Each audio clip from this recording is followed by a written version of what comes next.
All right, secret number 11, benefit, but your free strategy. This is a strategy that you could use seamlessly all the time. And it's a simple strategy that anybody can use to increase your conversion when you are in a sales conversation and in a persuasion conversation with a partner or anybody else in negotiations, and so many options, right? So we'll get into that right away. So understand the psychology is, understand some people are matchers and other people are mismatchers. So we already kind of covered that a little bit in 4 different types of people, but understand that some people agree with you. They plainly agree with you. They are like, okay, whatever you say, they agree with you. Some people are like, whatever you say, they disagree with you. That all they know is to disagree, right? They don't know how to agree with people. They know only to disagree with people. So which means that we call them mismatchers, right? So if somebody is a mismatcher, they would want to feel that they're taking decision. But generally speaking, humans as a collective, they want to be in charge. They don't want to be sold to, they want to buy. One more time. They don't want to be sold to, but they would love to buy. Shopping is their favorite hobby, right? The part-time, the full-time job that many people have is shopping. Let's go for shopping, but they don't want to be sold to. It's very conflicting internally, right? They don't want to be sold to, they want to buy. So they want to feel like they are in control. That's why we use this strategy, and I'll explain to you what to do. The strategy is creating a perception of freedom that does not exist actually. And this is kind of a, let's call it out exactly what it is. This is kind of a little bit sneaky in a sense that it has an element of manipulation. So if there is an element of manipulation, you need to make sure that you're manipulating them. I don't want to be plain about it, right? Rather than pretending to be, oh, it's not manipulation, it's a spiritual way. No, it has an element of manipulation. It's okay to, I believe it's okay to manipulate if you're serving them to a higher level. So if they're getting more value than they are paying for, and I'm completely okay if you don't do this, and I am not judging you for your moral standard. You could judge me if you want, that's completely okay. But the point is, we need to do it in a moral way where you are giving more value.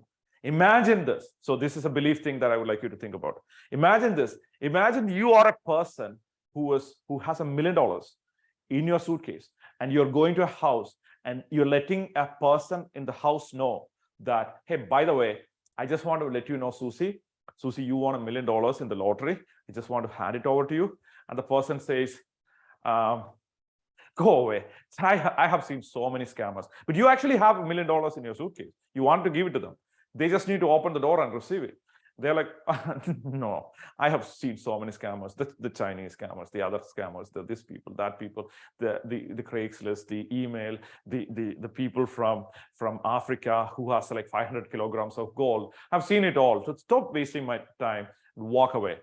And at that point, you really want to serve the person. You really want to give them $1 million because they're not going to lose it. It's one shot, it's done. Then it's going to the next person. And now, would you do everything that you can to get that person to open the door, right? Including, whatever you need to do safely to open the door so you could serve them. If you think like that, so which means you are giving so much value to them, you cannot stop yourself from not persuading them. So you are figuring out a way to persuade them because for their own good. And if you're doing it for your own good, it's going to be short term. You're not going to win this game of life. You would face your own challenges. You will face your own challenges. And because of your own challenges, you will be in a really challenging situation, and you might fail. Okay. So that's really important that you provide value if you're using this particular tool. So creating a perception of freedom that doesn't exist. So let me give you the tactics. So the tactics is to get them more interested in the product or service. So very specific thing that you do is you would say the price and you'd say the benefit, but you're free to do any way you want, anything you want. So for example, you'd be like, okay, so the benefit is like, you will be able to grow your business to the next level, and you'll be possibly able to grow your business to $350,000 in the next 12 months, and then probably to $1 million in the next 24 months. But you know what? You're free to do whatever you want. It's your choice. It sounds so simple, so silly, but it works most of the time because people are like, Oh, I really want to do it. Now they have the perception that they are doing it, not you. You're not selling them, they are buying it from you. This is why I said it's a little bit tricky, right? So you can use it, you cannot use it, it's completely up to you. But if you're serving, I believe that in any moral grounds, you could use it. People use this to you all the time. So think about it, right? Think about the last time somebody said this to you. They said something like, hey, by the way, we want to give you this internet service like that has 1 terabyte data and everything. And you are the only one who can provide 1 terabyte data, but ultimately it's your decision. You decide any way you want. And then all of a sudden, you would agree with them and you end up buying, especially if you're a mismatcher. If you're a mismatcher, you're like, oh my gosh, I have the freedom to do it. And then you disagree with the disagreement, and you end up buying from that. Okay, makes sense. So it's a simple strategy, but it's very powerful. You could use it. And tomorrow I'm going to talk about, which is like, tomorrow I'm going to talk about 5 tonalities in successful sales. Okay.